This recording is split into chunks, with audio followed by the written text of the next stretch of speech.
Putra sulungmu itu titisan Dajjal. Kamu harus menghabisinya. Cepat habisi dia. Ambil pisau di dapur dan habisi dia segera. Cepat! Siti langsung mengikuti perintah gaib yang dia dengar itu. Al yang sedang tertidur mulai kejang. Hai kawan Nona, thank you udah klik video ini. Orang bilang kasih sayang seorang ibu itu sepanjang masa, sedangkan kasih sayang anak sepanjang galah. Tapi rasanya peribahasa ini tuh nggak cocok sama kasus-kasus yang bakal Nona ceritain. Karena kasus yang melibatkan ibu sebagai pelaku dan buah hati sebagai korban lagi viral banget ya di bulan ini. Baik di dalam maupun di luar negeri. Untuk kasus yang pertama, kasusnya bukan kasus baru, tapi keputusan penjatuhan hukumannya pada si pelaku ini memang baru diumumkan di bulan Maret 2024. Kasusnya ini nggak seperti kasus pengeksekusian yang biasanya ya. Nggak ada nih ya cairan merah yang menggenang di mana-mana. Tapi malah kasus ini tuh miris banget, nggak paham lagi. Ada ibu yang membiarkan putrinya yang masih baby sendirian selama 10 hari dan dia malah pergi liburan ke luar negeri. Hah? Gimana maksudnya Nona? Daripada bingung, sini Nona ceritain.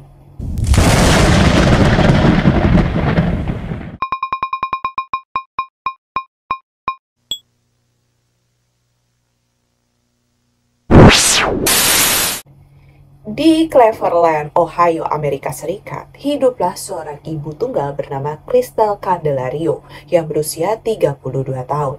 Dia telah memiliki 2 anak perempuan, yang besar sudah berumur 7 tahun dan yang kecil ini baru berusia 16 bulan. Bayinya ini bernama Jaylin Candelario.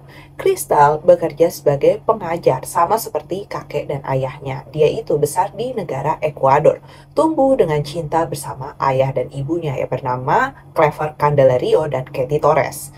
Entah apa yang terjadi dengan Crystal, tapi berdasarkan pengakuan ibunya, Crystal ini tuh mengalami banyak kejadian di hidupnya yang membuat Crystal memiliki gangguan mental. Emosinya itu enggak stabil dan salah satu penyebabnya adalah hubungan romantis yang tidak lancar antara Crystal dan ayah dari baby Jaylin. Di sini juga sepertinya Crystal ini nggak menikah ya dengan ayahnya baby Jaylin. Ya buktinya itu dengan si Jaylin ini kan menggunakan nama belakang Crystal yaitu Candelario, bukan nama belakang ayahnya.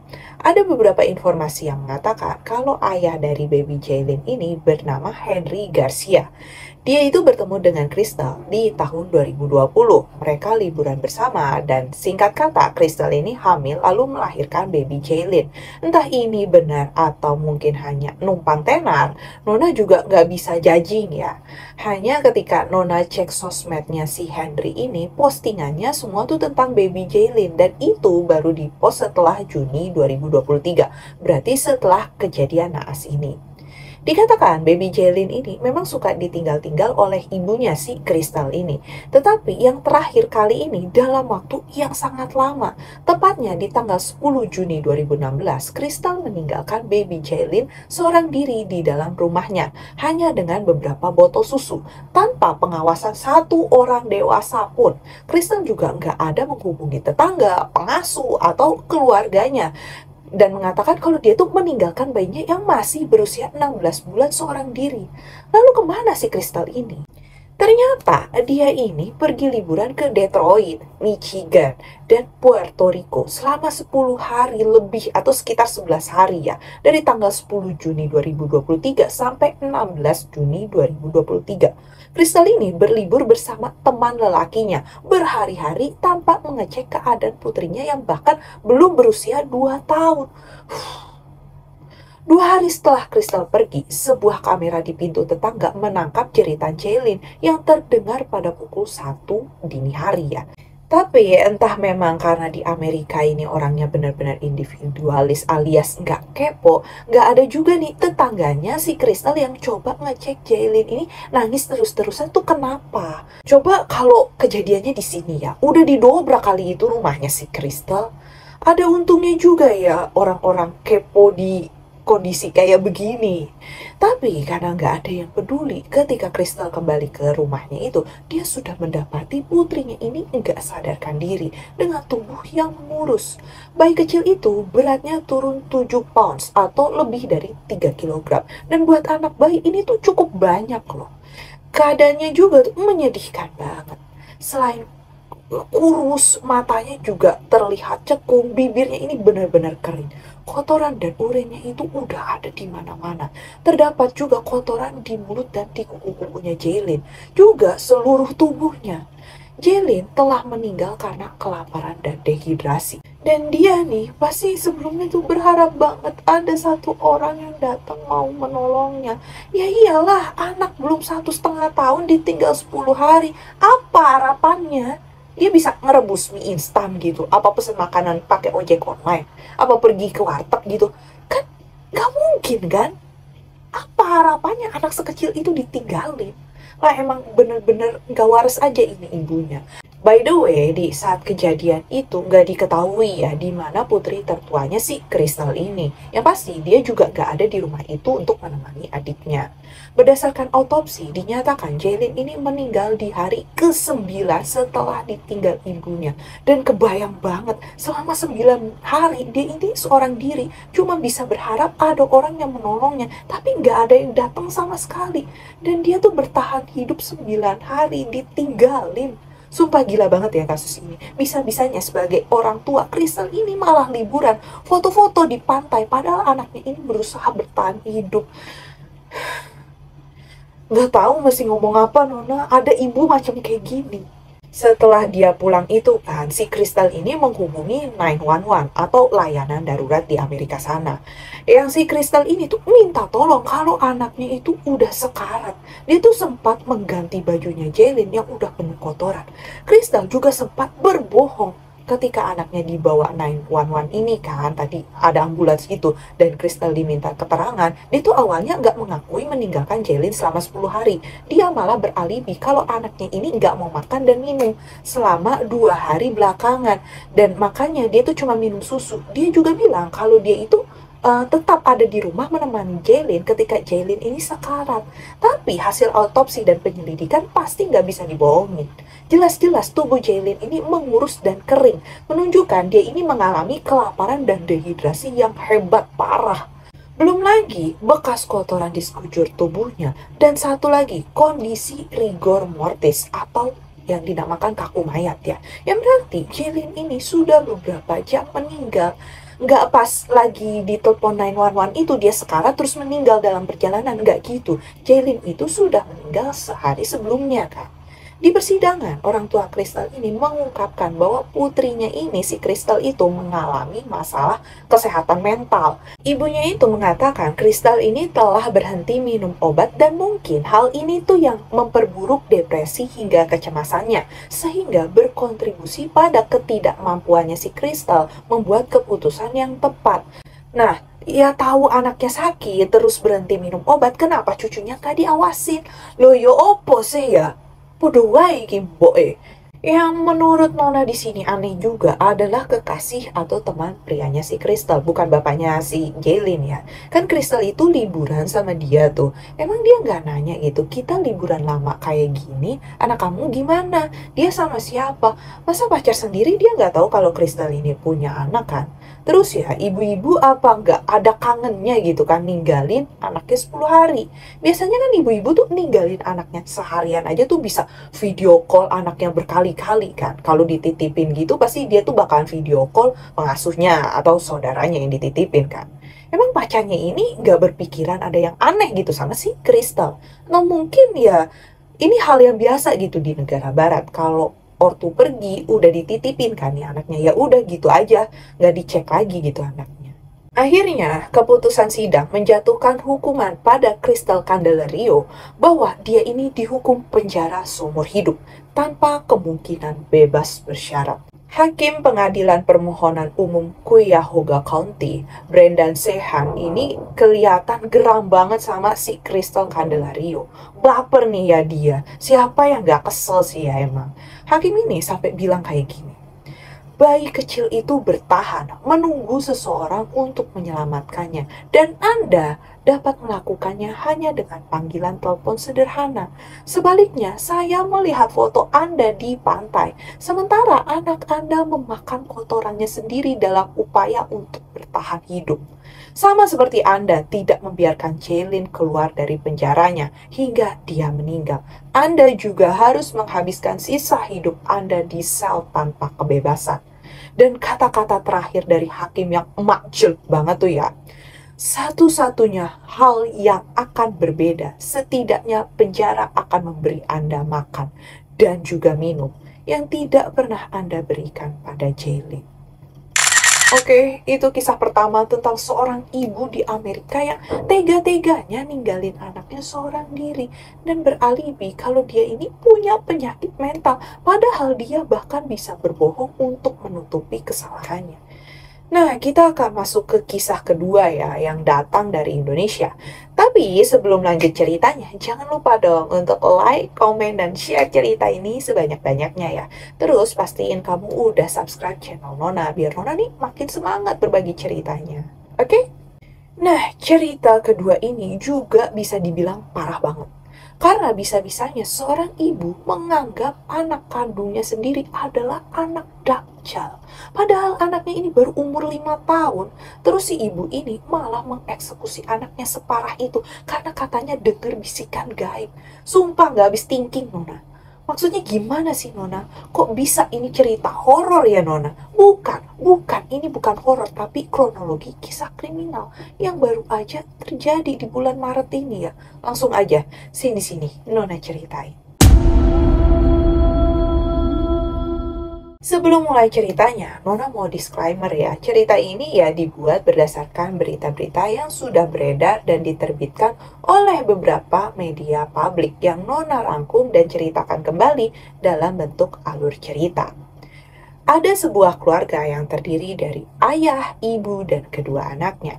Keluarga muda ini bisa dibilang hidup berkecukupan, dan dari sosial medianya tuh terlihat keluarga muslimin yang bahagia dan harmonis gitu ya. Ayahnya ini berinisial MAS atau kita panggil aja dengan nama Pak Salim ya. Istrinya bernama Siti Nurfazila atau kita panggil aja dengan Bu Siti, yang merupakan ibu muda berusia 26 tahun. Nah, pasangan ini dikaruniai 2 orang anak yang sulung berinisial AAMS atau kita panggil aja Al. Dan dia tuh lahir 9 Agustus 2018, yang berarti saat ini usianya 5 tahun. Dan Al punya adik yang berusia 1 tahun 7 bulan. Di rumah mereka yang beralamat di perumahan Burgundy, Blok RAA 9, RT 1, RW 19, Kelurahan Harapan Baru, Kecamatan Bekasi Utara, Kota Bekasi, juga dikatakan tinggal adik perempuan atau saudara perempuan dari ayahnya Al. Jadi tantenya Al ini juga tinggal di situ ya. Nah, ayah dari Al ini dikatakan adalah seorang pendakwah atau gampangnya ya kita sebut aja ustadz gitu ya, yang suka berdakwah ke berbagai kota di Indonesia. Selain itu, dia adalah seorang aktivis kemanusiaan. Sedangkan Ibu Siti ini merupakan ibu rumah tangga biasa yang fokus merawat kedua anaknya. Tetapi dia juga menyambi jualan online seperti buku-buku agama, kurma, atau apalah ya yang berkaitan dengan properti keislaman. Oh iya, Nona nggak ada maksud untuk mengkaitkan agama dalam kasus ini. Tetapi ya inilah info yang Nona dapat mengenai profesi dari orang tuanya si Al. Seperti yang Nona bilang di awal, keluarga ini tuh nampaknya cukup harmonis gitu. Mereka juga tinggal di perumahan yang cukup elit. Kadang-kadang mereka sekeluarga tuh liburan bersama. Bahkan kakek dan neneknya Al ini turut serta gitu ya ikut liburan. Sampai pada tahun 2022, si Siti ini mengidap penyakit tiroid dan dia harus mengkonsumsi obat. Gak ada masalah awalnya, tapi di sekitar tahun 2023 akhir, entah kenapa Siti ini menghentikan konsumsi obat tiroid tersebut. Entah karena minum obat ini sikap Siti jadi berubah, atau karena nggak minum obat ini Siti malah jadi aneh. Tapi yang pasti menurut suaminya si Pak Salim, sikap Siti mulai berubah di awal tahun 2024. Siti ini jadi suka berhalusinasi. Siti sering banget tiba-tiba ngomong, sebentar lagi mau kiamat, sebentar lagi mau kiamat. Siti mengaku sering banget mendengar suara-suara aneh atau bisikan-bisikan aneh yang nggak kasat mata gitu. Jadi nggak tahu itu siapa yang ngebisikin, bisikan gaib gitu ya. Menurut Siti, dia tuh merasa selalu diawasi dan Siti selalu mendapatkan bisikan untuk mengakhiri hidup dan juga bisikan untuk menghabisi anaknya. Lalu ada juga bisikan untuk mengakui kalau dia adalah nabi. Aneh-aneh aja kan ini bisikannya, macam Lia Eden mengaku nabi kan. Dan ini nih yang parah, Siti itu sering mendapatkan bisikan untuk mengakhiri hidup anaknya. Karena bisikan itu bilang kalau anak Siti, anak yang dia lahirkan adalah titisan Dajjal. Makanya harus dilenyapkan kalau anaknya anak Dajjal, berarti emaknya Dajjal. Pak Salim sebagai suami Siti ini juga sudah curiga memang ada yang aneh nih sama istrinya. Tapi ya dia nggak tahu pasti. Dia menganggap mungkin istrinya ini capek dan kelelahan menjalani perannya sebagai ibu rumah tangga aja gitu. Jadi stres gitu ya. Di awal bulan Maret 2024, Pak Salim mendapatkan undangan berdakwah di kota Medan. Dia yang sudah curiga kalau gelagat istrinya ini aneh selama 2 bulan belakangan nggak bisa berbuat banyak karena sebagai kepala keluarga dia kan tetap harus mencari nafkah. Dan dia rasa istrinya nggak akan berperilaku terlalu ekstrim.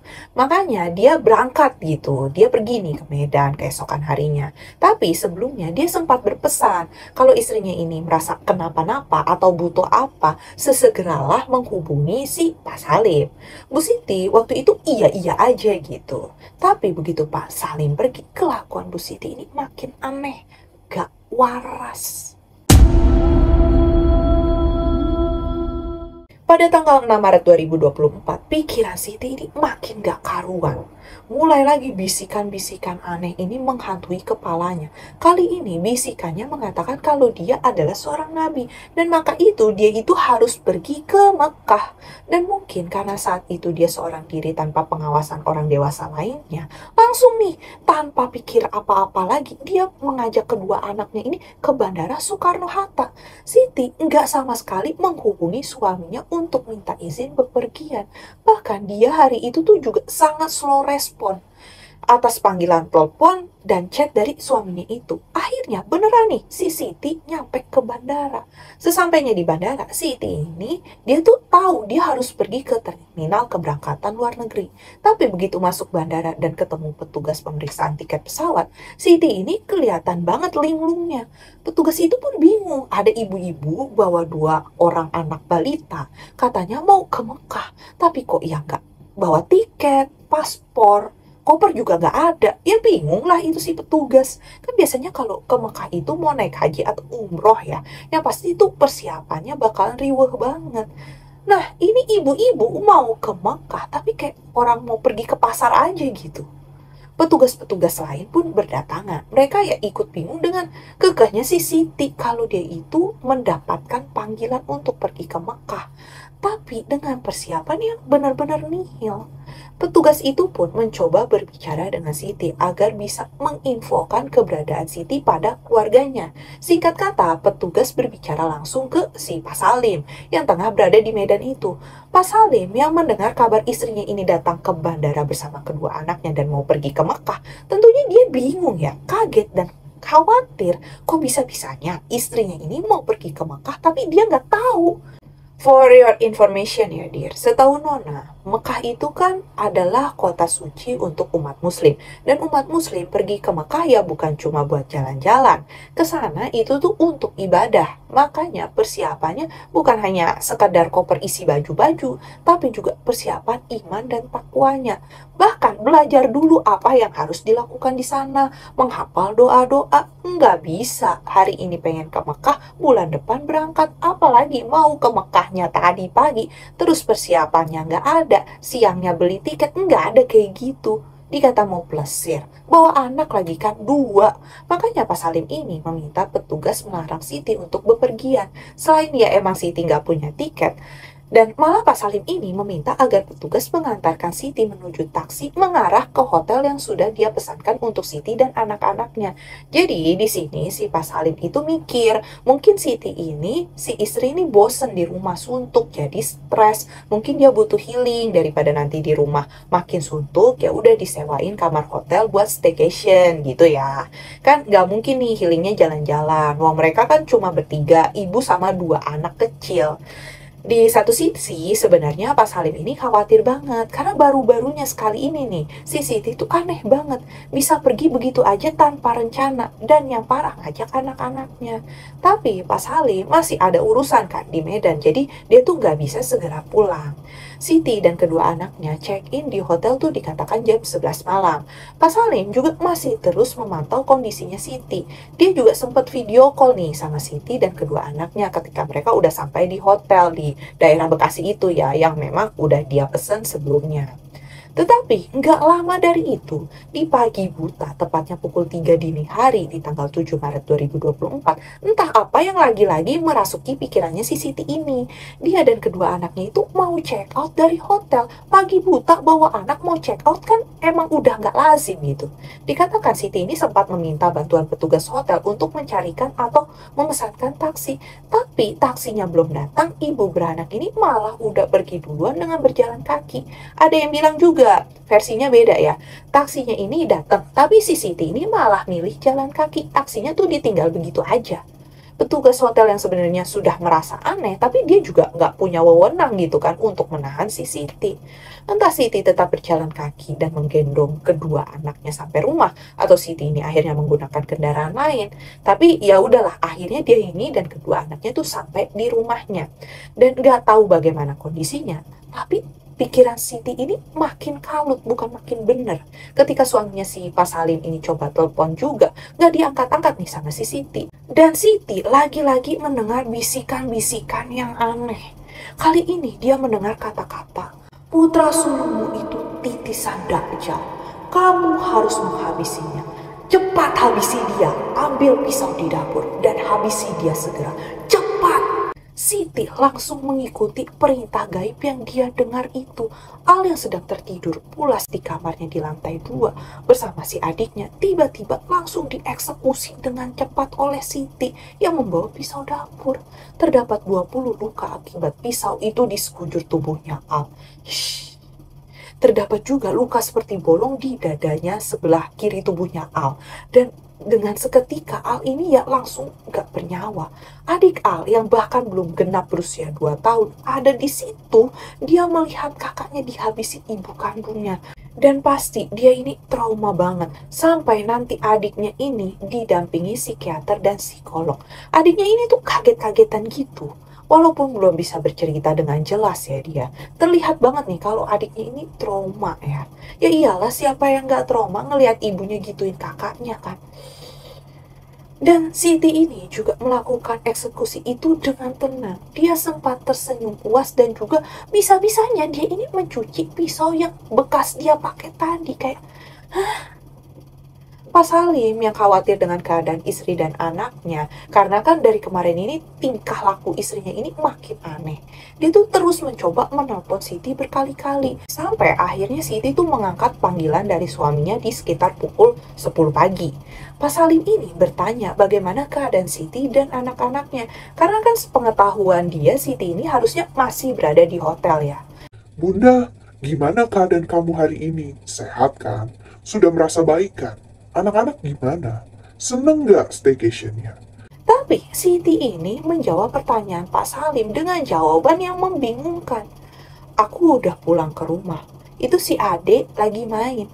Kalau kakak Al sudah pergi jauh. Pak Salim yang gak paham kan apa maksud ucapan istrinya. Dia tuh nanya balik. Loh, kok udah pulang? Kapan pulangnya? Pergi jauh gimana maksud Bunda? Tapi Siti ini jawabannya kayak nggak nyambung gitu diajak ngobrol. Dia tuh cuma mengulangi jawabannya tadi. Bahwa putra sulung mereka, Al ini sudah pergi jauh. Merasa ada yang gak beres sama istrinya. Dan susah diajak komunikasi. Pak Salim ini meminta salah satu teman dari keluarga mereka untuk mengecek keadaan Siti dan anak-anaknya. Teman Pak Salim ini seorang perempuan berinisial NA. Kita panggil aja Bu Na. Nah, Pak Salim ini curhat sama Bu Na kalau istrinya ini dari kemarin kelakuannya itu aneh banget. Diajak ngobrol, jawabannya juga enggak nyambung. Sedangkan Pak Salim tuh nggak bisa ngecek langsung kan, karena dia masih di luar kota dan ada kerjaan. Tapi dia tuh takut anak dan istrinya ini kenapa-napa. Makanya dia minta tolong Bu Na untuk menjenguk dan ngecek langsung keadaan istri dan anak-anaknya itu di rumahnya ya. Buna yang sudah sampai di rumah Pak Salim juga sebenarnya bingung nih. Kenapa dia tuh dari tadi salam tapi kok nggak ada yang nyaut. Tok tok tok, Assalamualaikum, Siti, Siti, Assalamualaikum, Siti. Walaupun nggak langsung dibukain pintu, Buna ini yakin ada orang di dalam. Makanya dia tuh terus mengetok pintu dan menunggu. Bener aja, akhirnya Siti ini membukakan pintu untuk Buna. Buna pun bertanya, Siti, kamu baik-baik aja kan? Anak-anak di mana? Mereka baik juga kan? Pertanyaan Buna ini malah dijawab Siti dengan putraku sudah menghilang. Tentu si Buna ini tuh kaget kan. Udah mana? Siti ini jawabnya pakai senyum. Dan yang bikin Buna makin yakin kalau ada yang gak beres, dia itu melihat di keningnya si Siti itu ada bekas darah yang menempel. Langsung aja Buna ini masuk ke dalam rumah dan gak menghiraukan Siti. Dia tuh langsung nyari kedua anaknya si Siti ini. Siti yang gak berbuat apa-apa ketika Buna ini main masuk aja gitu ke rumah mereka sambil teriak-teriak nyariin si anak-anak itu. Kakak Al, adek, pada di mana? Kakak Al. Ketika masuk ke kamar anak-anak di lantai 2, Buna langsung syok. Dia mendapati kalau kakak Al ini sudah tergeletak di kasurnya dengan bersimbah cairan merah. Histeris tuh kan Buna. Siti, apa yang terjadi pada Al? Ya Allah, Al kenapa? Al kenapa Siti? Kali ini Siti bukannya menjawab pertanyaannya si Buna, dia malah cuma senyum. Bunda langsung lapor ke satpam kan dengan apa yang dia lihat di rumah keluarga itu. Heboh pas itu si satpam. Langsung juga mereka melapor ke kantor polisi terdekat. Singkat kata, polisi sampai di rumah itu. Di dalam rumah itu tuh dikatakan terdapat 3 wanita dewasa. Satu yaitu si Siti yang merupakan ibu dari kedua anak itu. Buna, kerabat dari keluarga, dan adik dari Pak Salim, si tantenya itu. Selain itu, polisi menemukan jasad Al dan adik dari Al juga ada di dalam rumah itu. Ini tapi Nona nggak tahu ya, adiknya Pak Salim ini, si tantenya Al ini, sejak kapan berada di rumah itu.